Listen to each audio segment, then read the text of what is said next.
welcome to the first edition of The Edge. I'm here with Mark Gell. We're going to talk all things crisis over this series. But I think what we'll do is we'll start with this issue that's been through the media, the Crown Casino debacle. And I guess, Mark, today we're going to talk just a little bit about how the organisations handled that crisis and, you know, what the appropriate response or what the response has been and what the appropriate response should be. How do you feel? How have they gone about this crisis, and how would you have done things a little bit differently? It's a great question. It is a major crisis. I mean, casinos in New South Wales have a long history and go back to the 80s.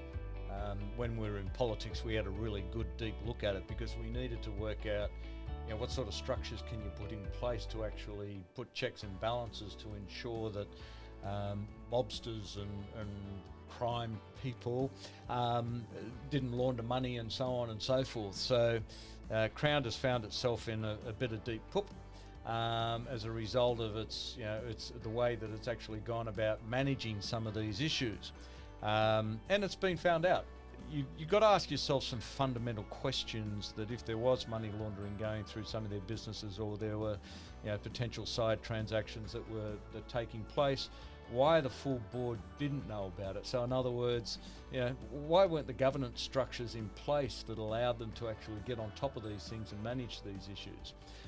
Have they managed it well? You could argue that there's some things that they've done probably in the right direction. You know, there are directors that are stepping away from the board that are related to Packer's company, which is probably the appropriate thing. One of the things that I've noticed over, you know, recent weeks and the way that this crisis has kind of unfolded is it seems that the share price has been somewhat resilient, I would say. It hasn't really sort of fallen off.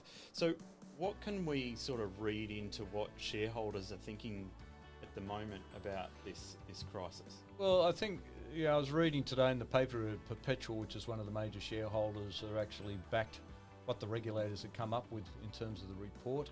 Crown has made some moves to try and bridge the gap, so to speak, in terms of what they have to do. It remains to be seen whether or not they've done enough yet.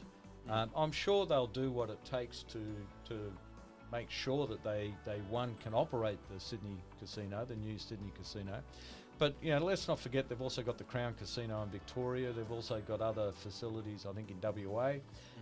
So, yeah, from an overall operating point of view, they still have a number of casinos that are up and operating. So from an operating point of view, you've got to question whether or not it's going to have a big impact yet. We don't know what the potential repercussions are, and that's a question mark, and you've got to think to yourself, well, why hasn't that been factored into the share price yet? Yeah, well, look, thanks for that, Mark. And look, we're definitely going to keep on watching this space. I'm sure there's going to be a lot of good conversation and a lot of great content being produced about this.